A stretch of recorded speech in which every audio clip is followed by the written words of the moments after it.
Thank you everyone for coming today. We are incredibly excited for tonight's event. To have Shama here to be supporting her re-election is a really important and exciting thing. So thank you all for coming. I think we're going to have a great speaker panel and a great night. Just to quickly explain the format tonight. So we're going to have 3 speakers. One of our speakers hasn't arrived yet, but he'll be here. And when he gets here, we'll have 3 speakers. Then we'll have Shama speak. Then we're going to have an open discussion. And at that time, anyone can speak. There'll be a microphone. Raise your hand. I'll call on you. They'll bring the microphone over. We're asking people keep their comments to 2 minutes. We want to have as many people as possible speak. We want to have a diversity of voices and opinions. And in order to do that, we have to be kind of strict on time. So please keep that in mind if you're going to be contributing to the discussion. Also, in the back, we have 2 tables, organizations, 15 Now and Socialist Alternative. These are both great organizations. I encourage everyone that's here to stop by those tables, to get involved, to put your name on the sign-up sheet, and contribute in any way you possibly can. Also, Socialist Alternative is going to be having, the Portland branch here is going to be having a public meeting following this event on Wednesday, September 23rd at 7 p.m. These flyers, which are on your seats, will have all the information for that meeting. If you're interested in getting involved in Socialist Alternative here in Portland, or if you just like to come and see what we're about, please do make it a point to come.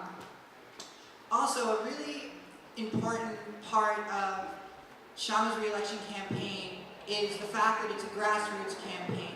She takes no corporate money. What that means is that she's dependent.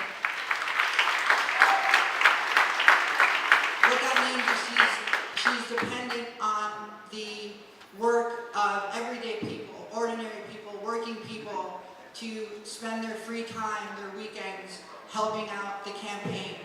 And a big part of that is door knocking. So we're going to be having 3 dates coming up in September and October. The first date is September 19th, the next is September 26th, and then October 24th.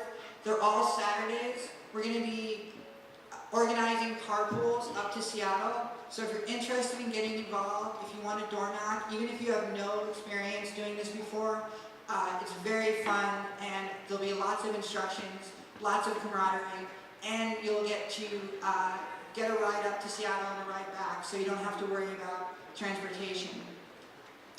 Okay, so I think that's all the housekeeping. Oh, also there's, the restrooms are downstairs, so if you go out the door, go down the stairs, they're kind of right across the hallway. So I just remembered, I don't think I introduced myself. My name is Melissa Villano. I'm one of the organizers with Socialist Alternative here in Portland. Earlier today, Hannah Sell, the Deputy General Secretary of the Socialist Party in the UK, uploaded a short video to Facebook in which she commented on the recent election of Jeremy Corbyn, the head of the Labour Party in Britain.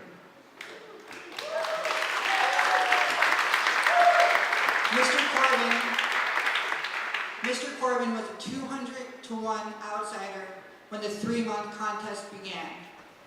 But he was swept to victory on a wave of enthusiasm for his anti-austerity message and his promise to scrap Britain's nuclear weapons and renationalize the railways and major utilities.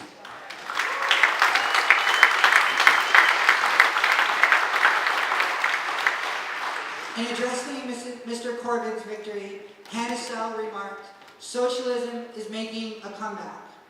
Indeed, socialism is making a comeback. But whatever victories we win, we won't make a real difference unless we understand the true reality of the task in front of us.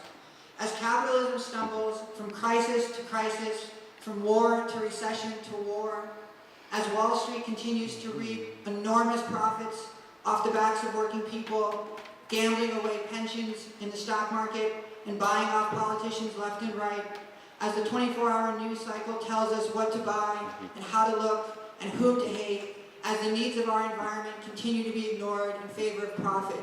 It is no wonder why working people are beginning to stand up and demand common sense solutions. And of course, one of those common sense solutions is a $15 minimum wage.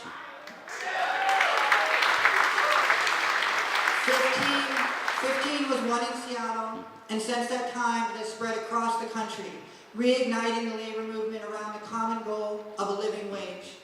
Our first speaker tonight is Jamie Partridge, who is one of the lead organizers from 15 Now PDX. Please give him a warm welcome.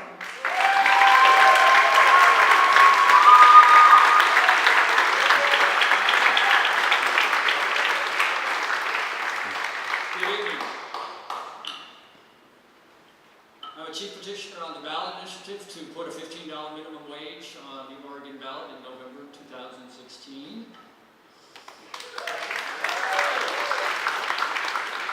Also a socialist, member of the International Socialist Organization. Is Diana in here? Diana Mayborn? Not tonight. Okay. So what do we want? 15. When do we want it? Now. And there. So the fight for 15 began just 3 years ago with the fast food workers striking in New York City for 15 in a union. And back then we were looking at that thing. 15? What's that? Closer. Okay. 15. What a dream. But this movement has spread from city to city across the country to the point where last April 15, 250 cities, low-wage workers were on strike. 60,000 low-wage workers were on strike. Not just fast food workers, janitors, security guards, airport workers, home care workers. And we've been winning. You know, the historic victory in Seattle with the campaign of Sawant for city council and backed by the Socialist Alternative, winning $15 minimum wage in Seattle. Amazing. And then San Francisco went for 15, and Los Angeles went for 15, and the University of California workers, tens of thousands of workers have now a $15 minimum wage. In New York City, just last week, no, the New York State just last week got $15 minimum wage for fast food workers. Home care workers in Massachusetts, tens of thousands of home care workers in Massachusetts have got now a minimum wage of $15. And here in Oregon, we're winning. We launched the 15 Now here in Portland a little over a year ago as part of Nick Caleb's campaign for city council, modeled on Shauna Sawant's campaign. And here we are, the prize fighter that you know about these days. And 15 Now launched with Nick's campaign, and he was putting forward the fight for 15. We rallied, we had marches, we had occupations, and hearings, and then we started to win. Multnomah County workers, full-time workers, all now have a minimum of $15. City of Portland, full-time workers and contract workers, janitors, security guards, parking lot attendants, minimum of $15. Metro workers now get a minimum of $15. Home Forward, park rangers, some of the parks and recreation workers, and then just this summer, just a couple weeks ago, 24,000 home care workers in the state of Oregon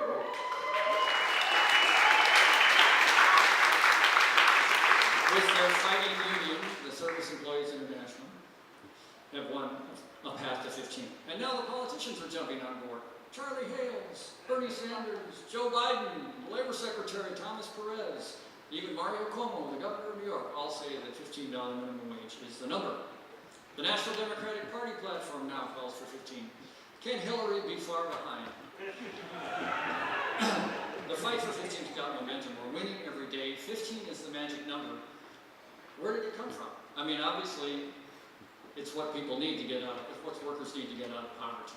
You know, the studies all show it, but it's a symbol. It's a symbol of the working class fight back, and we're mad as hell, we're not going to take it anymore. It's a 99% against the 1%. It's one of the most exciting battles of our class in decades.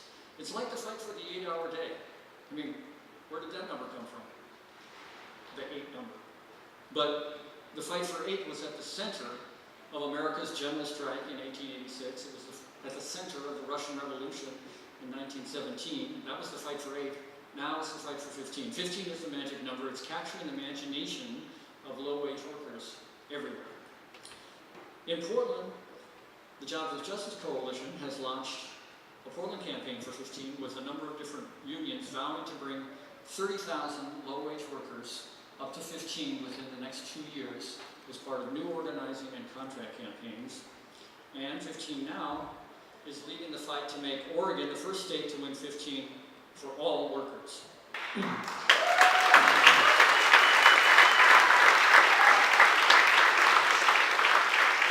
So 15 now has at least 6 chapters active across the state, and we've already made 15 the only number that anyone's talking about on the ground, in the media, at the state legislature.